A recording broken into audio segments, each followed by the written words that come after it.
Good morning dear students, and welcome to the third chapter in science, which is force and pressure. I'm sure you must have all heard about Newton, the famous scientist who was sitting under the apple tree and an apple fell on his head, and that's how he discovered about gravitation. Well, he's a very famous scientist in the field of physics, and he has done a lot of research in physics. And one of his famous principles, or one of the famous rules for which he is famous worldwide for, is the laws of motion. Now you have three laws of motion, out of which the first law states that an object at rest will remain at rest. For example, over here you see a football which is there on the football field. Okay. Now if that football is present on the ground, unless and until someone goes and kicks that football, will that football move from its place? No, it's never going to move from its position unless some player goes and kicks that football. Okay. So an object at rest will remain at rest unless acted on by an unbalanced force. So unless someone is kicking that football is not going to move from its place. What happens after the ball has been kicked? An object in motion will continue with constant speed and direction unless acted on by an unbalanced force. Now once the ball has been kicked, the ball will continue to move in a certain direction and with a certain speed unless there is someone else who is stopping that object, unless you have some other player stopping the object, or unless there is a goal post in between which is stopping that ball. Okay. So unless and until someone is going to stop that moving object, or in this case unless there is something which is stopping that football will continue to keep on rolling, keep on moving. Now types of forces. Your forces can either be contact forces or non-contact forces. Contact forces means there is contact between objects, between one object and a second object. When there is contact, the force which is present between those two objects is called as contact forces. Now it can be applied force, it can be mechanical force, wherein you are pushing a thing. Okay. You are using your hands to push an object. So there is a contact between the object and your hands. So it is a contact force. Spring, if you take a spring and if you press it, okay, there is contact between the spring and your fingers. So it is a contact force. Drag force, suppose you are jumping down from a height using a parachute. There is contact between you and the parachute. So it is a contact force. Frictional force, when you are walking on the ground, okay, there is contact between your legs and the ground. So there is frictional force which is present, which is also a contact force. Normal force, when you keep any object on a table. Okay, suppose you have a laptop, you take your laptop and you keep it on the table. There is contact between the laptop and the table. There is some force which is present. The laptop is putting some force on the table. Okay, so it is contact force. So contact forces are all those forces wherein there is contact between two objects. Non-contact force. In non-contact forces, there is no actual contact between the two objects. If you have two objects, there is no attachment or no contact between them. So hence they are called as non-contact forces. They can attract or repel even from a distance. The action of the forces wherein you are attracting something or you are repelling something, this action can take place even when the objects are a little far away from each other. For example, a magnet. Your magnet will attract iron substances even from a little distance. You don't have to keep your magnet very close, or you don't have to keep your magnet attached to your iron object. दूर से भी magnet खींच लेता है. So it is a non-contact force. Electric force. electric force is due to electrons. You have in your previous class you have already learnt about electrons. So your electrons also are moving in the atom. There is no contact between the electrons and the other substances in the atom. So this is also a non-contact force. Gravitational force, what was discovered by Newton. The earth is attracting the objects towards itself. It is kind of a magnetic force which is generated by the earth. So it is also a non-contact force. Now you have balanced force and unbalanced force. During your sports day, you know that towards the end we have the tug of war. Okay. So when do you think that the tug of war will not be won by either sides? When the forces on either side is equal. For example, over here there are three students who are pulling onto the rope. The amount of force which is used by these students is 300 newtons. Over here also there are three students and the amount of force they are using is also 300 newtons. Means the amount of force which is present on both the side is equal. So in this case, both the parties or both the groups will not be able to win. But if there is unbalanced force, if one of the group is generating more amount of force, for example over here, this group of three students is generating 400 newtons of force and over here these students are generating only 300 newtons of force. So what is happening is that because the force over here is more, they are able to pull on the rope and these people will lose the game, they will win the game. So such forces are called as unbalanced force, where there is a difference in the amount of forces on both the sides. Now why exactly is force required? What is the importance of force in our day-to-day life? We require force to move a stationary object. If you have any object which is kept at one place, for that object to start moving, for that object to move, we require a force. For example, if it is your car, okay, or your bike for that matter, that bike will not start moving automatically unless you are using some force. The force can be either in the form of pushing the bike or the car manually or by starting the engine and giving power to the car and then starting the car. Okay, so there is some kind of a force which is always required to cause movement in a stationary object. To change the speed direction of a moving object. Now we will take the example of your car or your bike again. If you have to increase the speed of the car or your bike, you require to press on the accelerator. Means you have to apply more force so that your car or your bike starts moving at a greater speed. Okay.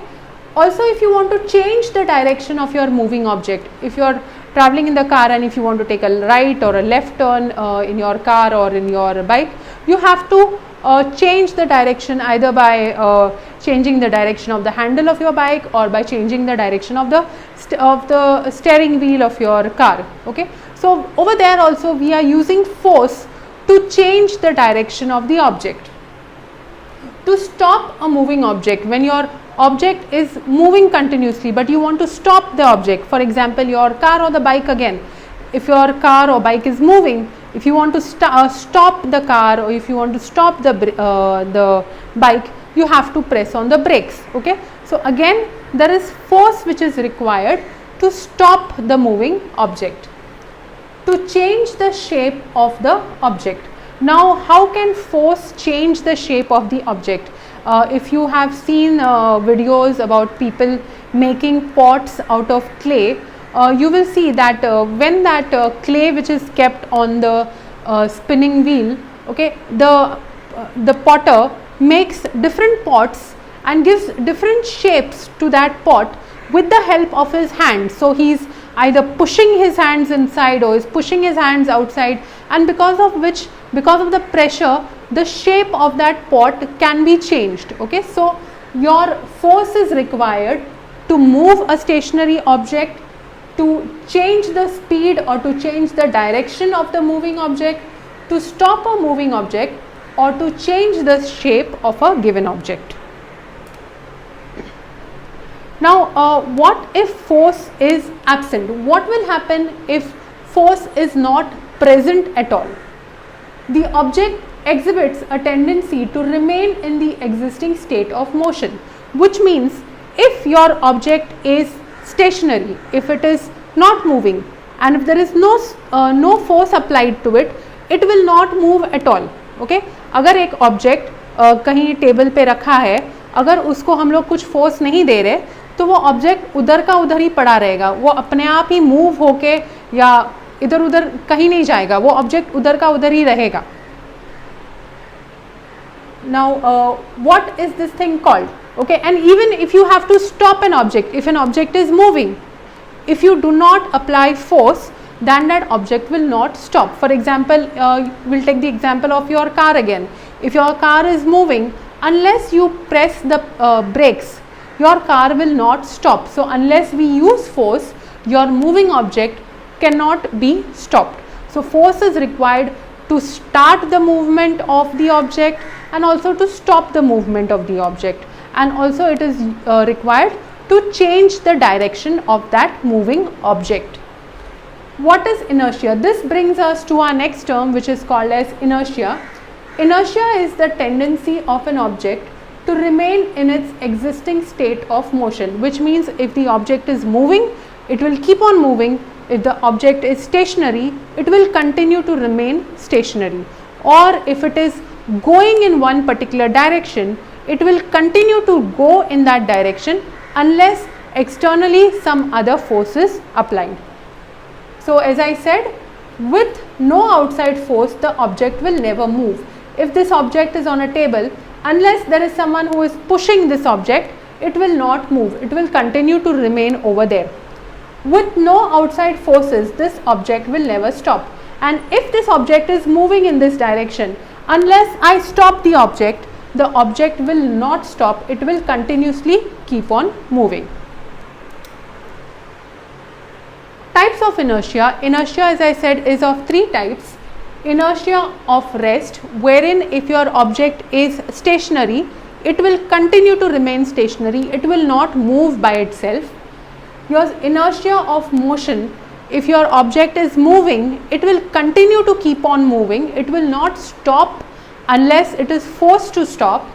And inertia of direction, if the object is moving in a particular direction, unless you change the direction or unless you put pressure on it, it will not change the direction automatically. It has to be changed using some force. Pressure. Now we come to the next part of our topic, which is pressure. If you look at this particular diagram, there is a plane surface which is present. Say for example a table. Force is applied perpendicularly. The force is applied in this direction, which causes a 90-degree angle with the table. Okay, so the force is applied perpendicularly on a unit area, on a specific part of the table. When the force is exerted perpendicularly on a unit area, it is called as pressure. So when force is applied in a perpendicular direction to the surface, then that is called as pressure. It is a scalar quantity. There is no direction which is involved in pressure. Pressure is inversely proportional to area for the same force. So if we look at a certain area, if the area is more, then the pressure will always be less. But if the area is small, then the pressure on that area will always be higher. It is an inverse proportion. Atmospheric pressure. The layer of air surrounding the earth on all the sides is called as atmosphere. You have the earth over here, and you know that around the earth you have something called as atmosphere. The atmosphere contains all the gases which are present, and all these gases is continuously forming some kind of a pressure on the earth. Because of all this atmosphere, there is a constant pressure on the earth from all the sides. The pressure exerted on the earth due to the air is called as atmospheric pressure. So this pressure which is constantly present around the earth is called as atmospheric pressure.